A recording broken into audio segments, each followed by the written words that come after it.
Guys, welcome back to the shop. Hey, we're working on a 2005 Dodge 1500 pickup today. It's got a goofy oil pressure gauge. It's going erratic. That's what we're working on today. Well, one of them. We got a whole pile of cars here. We're working on all kinds of stuff, but this thing, it's got some miles on it, but it is clean as a pin. This truck is in good shape. It just has some miles on it. It has 222,817, and every once in a while, let's see if we can get it to do it. This oil pressure gauge will start jumping around. It'll go from low to high to medium and just erratic.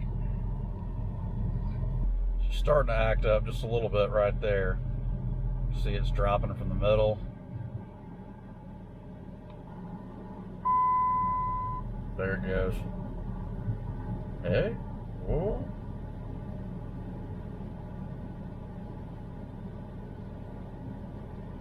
Hey, whoa. Doesn't quite know what's going on, does it? If you're not familiar with this problem, there it goes. It's dropping to nothing. And it's catching back up. If you're not familiar with this problem, this is typically an oil pressure sending unit switch that's on these 4.7s. They're located right next to the oil filter, which is down in the front left corner of the engine. That's the check engine. Check gauge's light, keeps popping on because the gauge is falling out. It's a very common problem with these Chryslers and a lot of other cars as well. A lot of times the switch, and I'll show you in more detail here in a minute when we get it up in the air and take the sending unit out, it will shove oil into the electrical connector.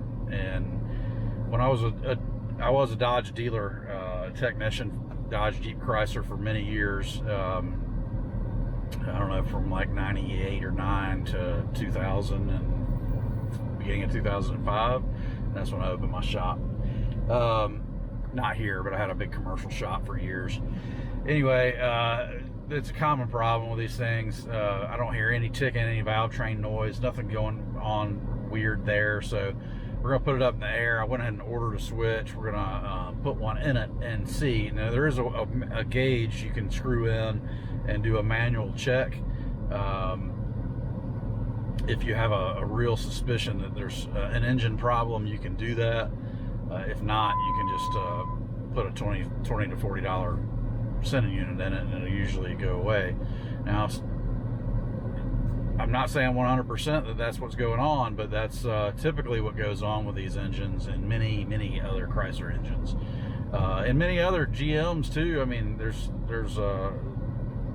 Fords, Europeans, they all have an electrical switch that will send a signal to the gauge, and that thing just goes bad all the time. So hey, if you hadn't subscribed to this channel and you like this kind of content, please hit that subscribe button. It's down in the left corner right on the screen. You can just give it a tap. Hit that like button if you get anything out of these videos. We appreciate it, and it helps our channel grow.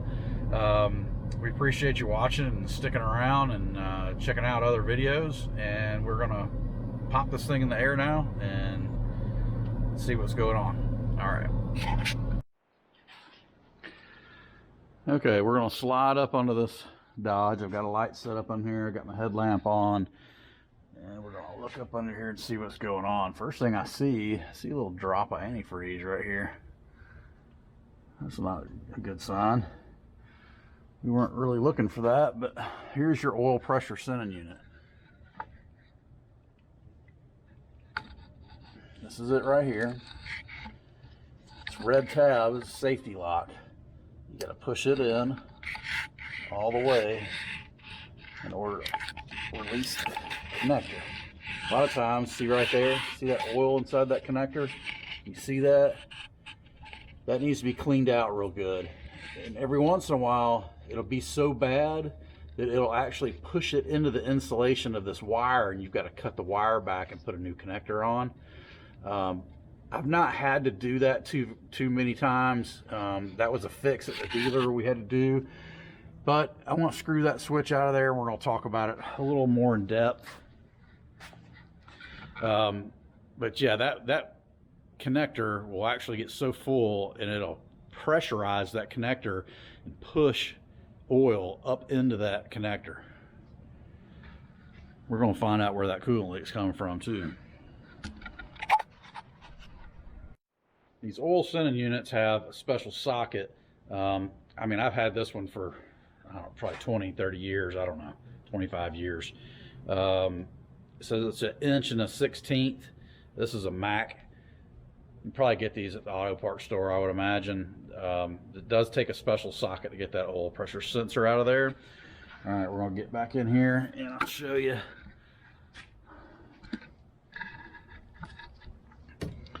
So you'll slide it over like so.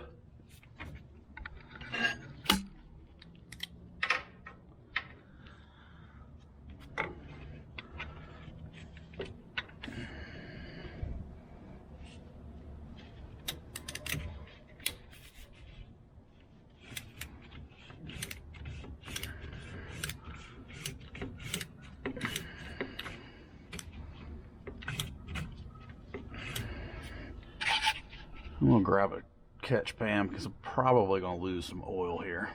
All right, now I've gotten it loosened.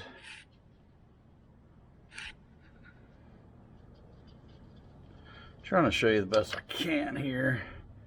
Yep, here comes the oil. Shit, didn't have my pan in the right spot. So okay, so here's our switch, right? So oil pushes into that switch, pushes a diaphragm inside of there, and that determines the signal. It's a one-wire deal, but you see all that oil inside of there, and with pressure from the engine oil, you can either lose a ton of oil rapidly and kill the motor, or it can just leak slowly like this one and pressurize that switch. The oil pressure comes through here and pushes into that wiring, and it will literally go inside of that wiring, that insulation. So I just take some, I put a new switch in, I take some brake clean, and I spray those connectors out really well, and blow it out with compressed air, give it a good test drive, and see how it acts. And if you ever have, if you're having like some ticking noises, and you have, you know, lifters ticking, rockers, any kind of weird, strange noises, you can screw a gauge in at that point, an oil pressure gauge, directly into that port, and then you can take an actual reading of the oil pressure and say, all right, this thing's got low oil pressure, or nah, there's nothing wrong with it. Something else is going on. The oil pressure's fine, it's just a switch. I know what's going on because I've just experienced these a million times. The switch is leaking. We have nothing going on with the engine except for that. Well, and maybe a coolant leak from somewhere. So we're going to check that out. I'm going to comb around on here and see if I can't figure out why that there was a little bit of coolant in that oil tray right there, that oil drain tray. Probably a water pump. Thermostat's low. Trying not to get oil dripped on my head. I don't see any coolant anywhere else. There's nothing coming from the bottom of the radiator. We'll look around real good. Okay, so I got us a new switch. They come pretty inexpensive. You can get it in you can get it at your dealer. You can get it at any of your local box store, auto parts stores. And if any of those want to give me a sponsorship, you're welcome. So we're going to screw this in and clean our connector and take it for a test drive.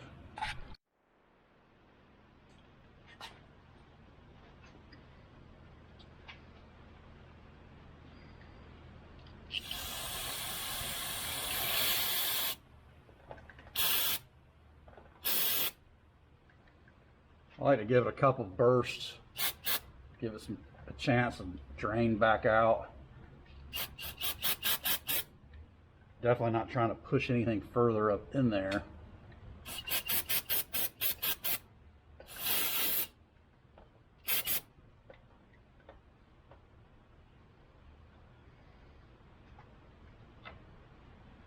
And yes, it will run down your arm, and believe me, you do not want it in your armpit. You don't want that brake cleaner under your armpit. You don't want it in your eyes. You don't want it under your wedding ring. For some reason, I have a white gold wedding band, and it burns like fire when it gets up under that gold. I don't know if it's a chemical reaction to that metal or what.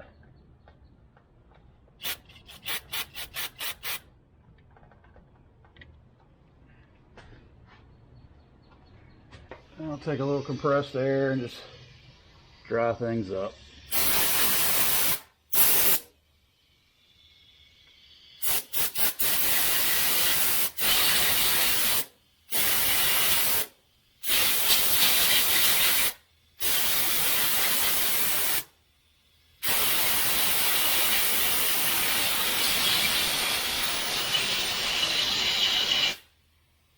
If it doesn't look clean, I'll spray it some more. And it doesn't look clean, so I'm going to hit it some more. If it's still oily, you want to get that out of there because it changes the resistance in that connector and that wiring.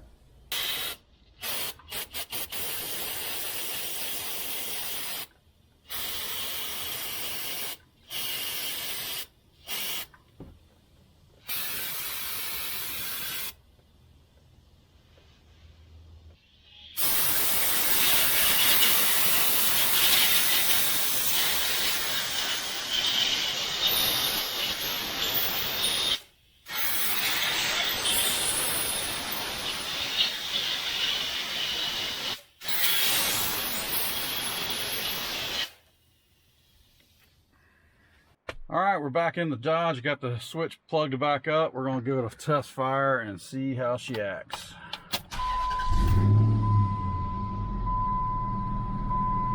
We'll go ahead and pull this thing out, let it run.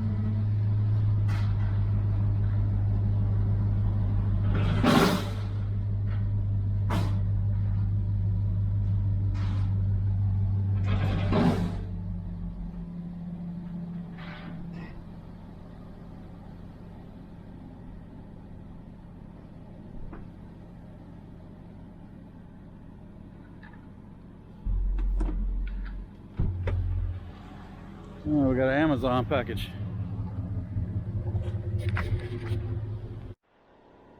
All right, so she's been running steady for about 10 minutes.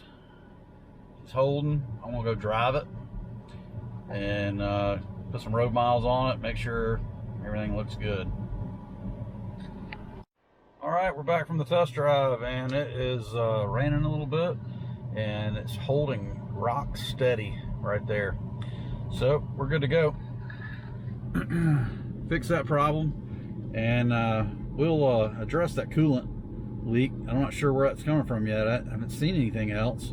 Looked around all the common spots: water pump, radiator, thermostat. I've even seen these leak straight out of the middle of the timing cover. I mean, straight out of the flat part.